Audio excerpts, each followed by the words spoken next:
Hello students, कैसे हैं आप। तो चलिए आज एरिया रिलेटेड टू सर्कल्स का जो चैप्टर चल रहा है आपका, उसका एक्सरसाइज नंबर 12.2 करते हैं। एक्सरसाइज नंबर 12.2 वेरी इंपॉर्टेंट है। इसके सारे ही क्वेश्चंस इंपॉर्टेंट है, तो इसको आपने बड़े ध्यान से करना है और 2 बार करना है, तब सब जाके आपको ये क्लियर होगा। क्वेश्चन में सबसे ऊपर दे ही रखा है कि पाई इक्वल्स टू 22/7 है, जब तक अनलेस अदरवाइज आपको पाई इक्वल्स टू 22/7 ही मानना पड़ेगा, जब तक क्वेश्चन में स्पेसिफिकली नहीं बोला गया। जैसे क्वेश्चन नंबर 6 में पाई की वैल्यू 3.14 बोला है लिखने के लिए, तो आप इस समय इसको 3.14 लिखेंगे, बाकी समय में 22/7 ही इसकी वैल्यू लेकर चलेंगे। तो चलिए स्टार्ट करते हैं exercise 12.2।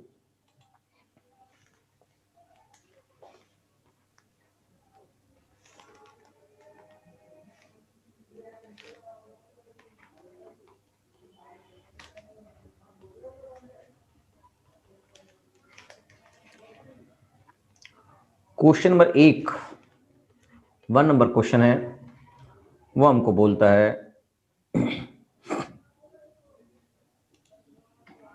Find the area of sector of a circle with radius 6 centimetre if angle of the sector is 60 degree. Simple है, डाटा आपको गिवन है और फार्मूले आपको पता ही है। तो आपके पास क्वेश्चन में एक सर्कल दे रखा है, क्वेश्चन में एक सर्कल है,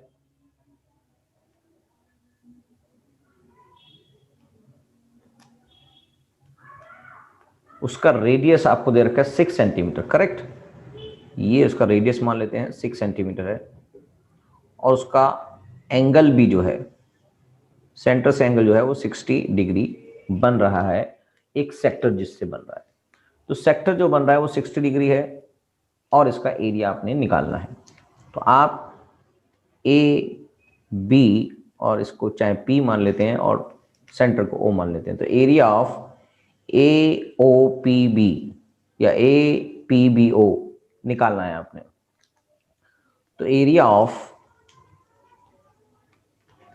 sector O A P B, formula आपको एरिया ऑफ सेक्टर का पता होना चाहिए।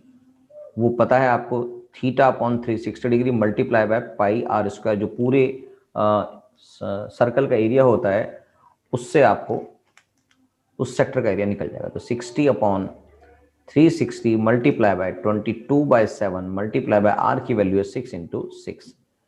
कट सकता है कुछ, 6 हो गया ये, तो 6 से 6 कट गया और ये अभी 22 ही रहेगा, कुछ और वैल्यूज़ नहीं कटी हैं। तो यहाँ पर आपकी जो वैल्यूज आएंगी 22/6 मल्टीप्लाई बाय 7 डिवाइड बाय 7 आ गया, राइट।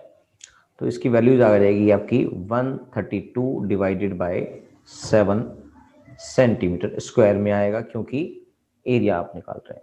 तो बस इतनी ही वैल्यू बहुत है। आप इसको डेसिमल में निकालना चाहेंगे तो वो भी आप निकाल सकते हैं, बाकी इतना ही आंसर दे रखा है आपका बैक में भी। नेक्स्ट क्वेश्चन लिखा है आपके पास, find the area of the quadrant of a circle.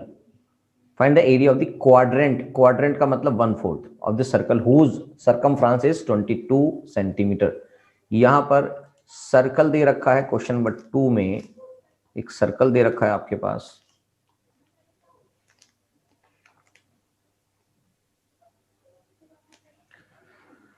इस सर्कल का सर्कमफ्रेंस क्वेश्चन में दे रखा है अलग से, और साथ में एरिया ऑफ क्वाड्रेंट दे रखा है। इसका मतलब 1/4 पार्ट ऑफ द सर्कल, यानी कि सर्कमफ्रेंस दे रखा है क्वेश्चन में, दैट इज वो होता है 2πr, जो है 22 के बराबर।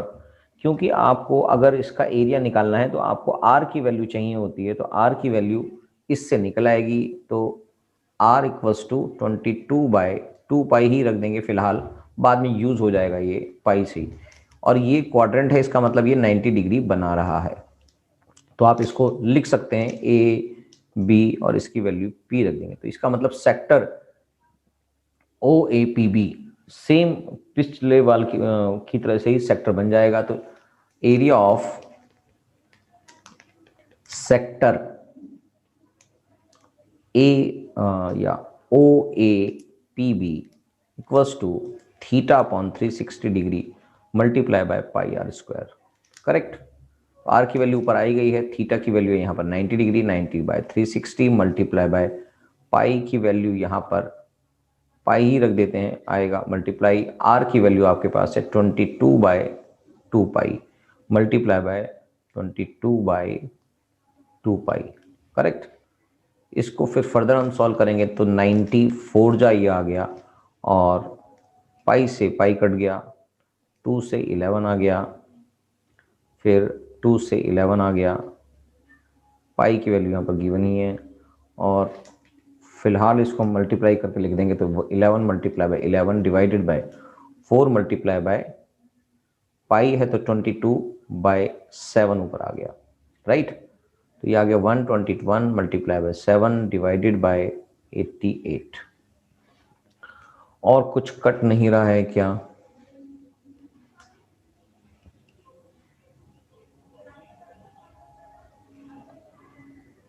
इलेवन से कट रहा है, ठीक है। 11 8 जा, इसका मतलब आंसर आ गया 77/8 सेंटीमीटर स्क्वायर आंसर। क्या ये बात समझ में आ गई है? हाँ सर, ये बिल्कुल सिंपल से क्वेश्चन थे, ये सेक्टर ही डायरेक्ट इसमें बन रहा था।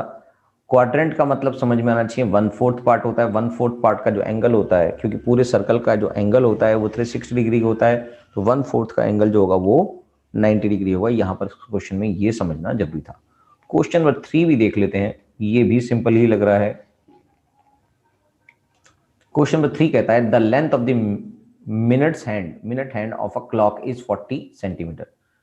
एक क्लॉक है जो सर्कुलर फॉर्म में है और उसका जो मिनट हैंड है वो 14 सेंटीमीटर का। Find the area swept by the minutes hand in 5 minutes. 5 minute में वो कितना एरिया कवर करेगा, तो इसको निकालना है। सेम वही है, सर्कल है आपके पास, सर्कुलर शेप में एक क्लॉक है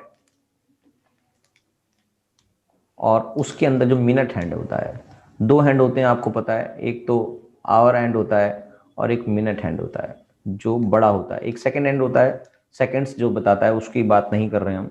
तो बेसिकली बात ये कर रहे हैं कि अगर यहाँ से 12 होगा, 12, 1, 2, 3, 4, 5, 6, 7, 8, 9, 10, 11, तो अगर ये मिनट हैंड यहाँ से यहाँ तक ट्रेवल करेगा, यानी कि 5 मिनट्स ट्रेवल करेगा। अगर 12 पे था तो अगर वो 1 पे आएगा, इसका मतलब ये एक सेक्टर बनाएगा, यानी कि 12 हैंड्स एक सेक्टर टाइप बना देगा। तो वो पूछ रहा है कि वो कितना ट्रेवल करेगा अगर मिनट हैंड की जो लेंथ है वो है 14 सेंटीमीटर क्वेश्चन के हिसाब से। तो यहां पर सबसे पहले इंपॉर्टेंट बात यह है कि आपके पास मिनट हैंड का एंगल नहीं है, यानी कि एंगल नहीं है, तो आपको एंगल बताना पड़ेगा। कैसे निकलेगा एंगल? ऐसे निकलेगा, angle covered by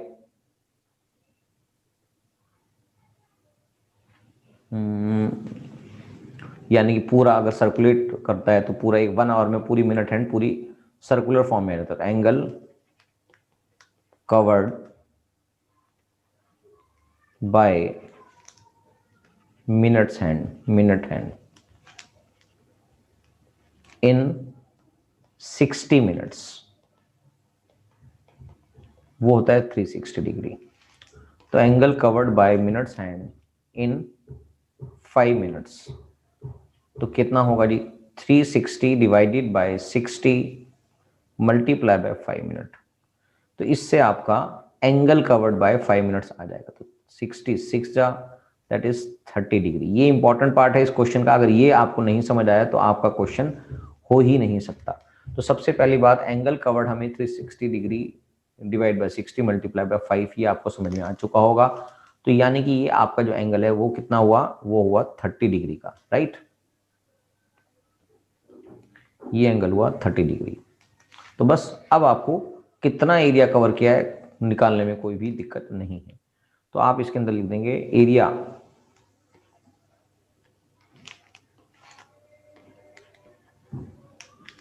covered by, यानी कि स्वेप्ट जो है क्वेश्चन में स्वेप्ट बोला गया है, covered by minute hand in 5 minutes के लिए फॉर्मूला बन जाएगा थीटा अपॉन में 360 मल्टीप्लाई बाय जितना भी सर्कल का होता है उसके हिसाब से पाई आर स्क्वायर से मल्टीप्लाई कर दिया जाएगा।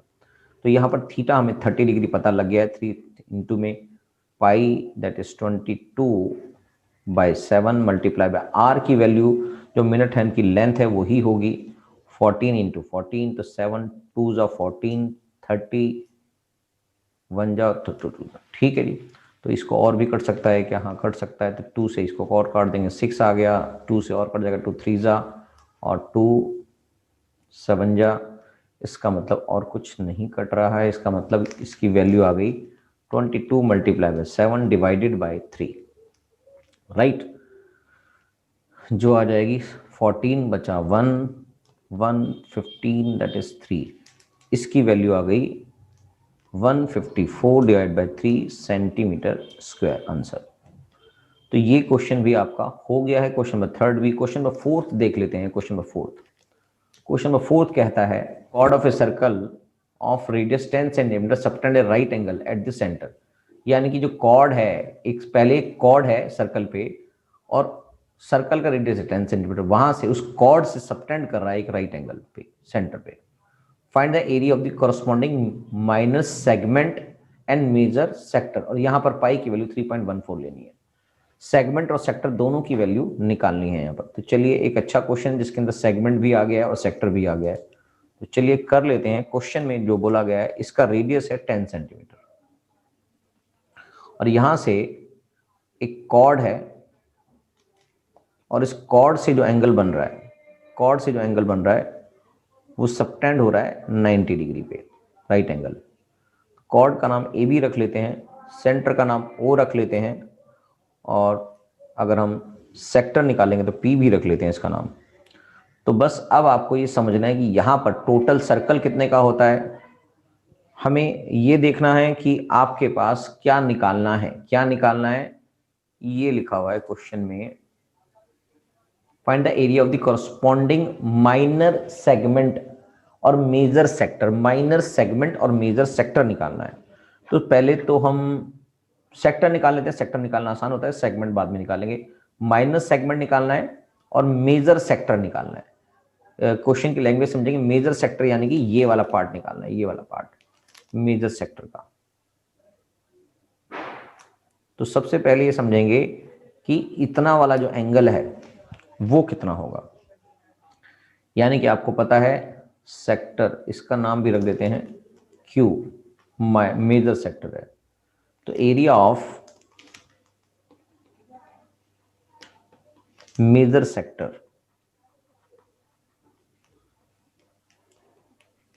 इक्वल्स टू, मेजर सेक्टर कौन सा नाम लिखा है, O A Q B, equals to वही होगा theta upon 360 degree multiply by area of circle. तो यहां पर जो थीटा है वो कितना होगा, थीटा इक्वल्स टू यानी कि angle of major sector, sector O A Q B equals to 360 degree minus 90 degree minus करना है, 90 डिग्री जो उसका था रिमेनिंग, यानी कि 270 डिग्री आपके पास एंगल है। तो बस एरिया निकालने के लिए आपको क्या करना पड़ेगा, area equals to 270 divide by 360 multiply by pi is, question में बोला गया है 3.14 लेने के लिए और साथ में आर की वैल्यू आपके पास 10 है, करेक्ट। तो 9 3 जा 9 4 जा, ये कट गया, इसका मतलब और भी कट सकता है, 4 2 2 जा 2 5 जा और फिर 2 5 जा, यानी कि आपकी वैल्यू जो आ गई है वो आ गई है 3 मल्टीप्लाई बाय 3.14 मल्टीप्लाई बाय 25। इसका मतलब इसको मल्टीप्लाई करूंगा तो ये आ गया 75 multiply by 3.14।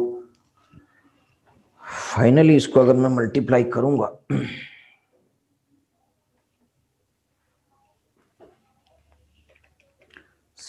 Multiply by 3.14 235.5 centimetre square is the answer, correct. तो पहली बात हमने क्वेश्चन नंबर 4 का जो पार्ट करना था उसका हमने सेकंड पार्ट कर लिया है। अब फर्स्ट पार्ट माइनस सेगमेंट निकालना है, फर्स्ट पार्ट करना है इसका, यानी कि सेकंड पार्ट का आंसर ये है। फर्स्ट पार्ट अभी निकालते हैं कि माइनस सेगमेंट फर्स्ट पार्ट है। फर्स्ट पार्ट में area of minus segment, area of minor segment. अब सेगमेंट इसमें कौन सा दिखाई दे रहा है आपको, ए पी बी, ये सेगमेंट है। This is what, this is segment, ये सेगमेंट है आपका।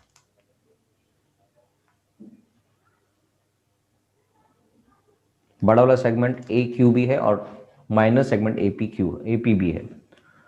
तो ये निकालने के लिए आपको करना क्या पड़ेगा, एरिया ऑफ माइनर सेगमेंट निकालने के लिए ए, पहले तो इसका नाम बता देते हैं क्वेश्चन में, ए पी बी। इसका आंसर निकालने के लिए आपको एरिया ऑफ सेक्टर निकालना पड़ेगा, area of sector O A P B minus area of triangle, area of triangle, triangle का नाम है हमारे पास O A B, O A B, right. तो area of sector O A P B निकालने के लिए आपको पता है क्या करना पड़ेगा, तो theta upon 360 degree multiply by pi r square, minus में एरिया ऑफ ट्राइंगल जो होता है वो होता है half into base into height. क्योंकि आपके पास जो एंगल वाला मतलब 90 डिग्री का एंगल है, तो इसलिए आपके पास इसकी हाइट भी अवेलेबल है, तो इसको आप ऐसे निकाल सकते हैं। तो ये आ गया 90 अपॉन 360 इंटू में 3.14 लेना है, इसके अंदर आर की वैल्यू 10 है, इंटू 10 है, माइनस में हाफ इंटू बेस, इसके अंदर जो इसकी वैल्यू आ रही है वो 10 है, और हाइट जो है वो भी 10 है, क्योंकि इसका जो रेडियस है वो 10 ही है, यानी कि ये बेस हो गया और ये हाइट हो गई। तो दोनों रेडियस का ही काम कर रहे हैं, तो ये 10 सेंटीमीटर ये भी कहलाएगा।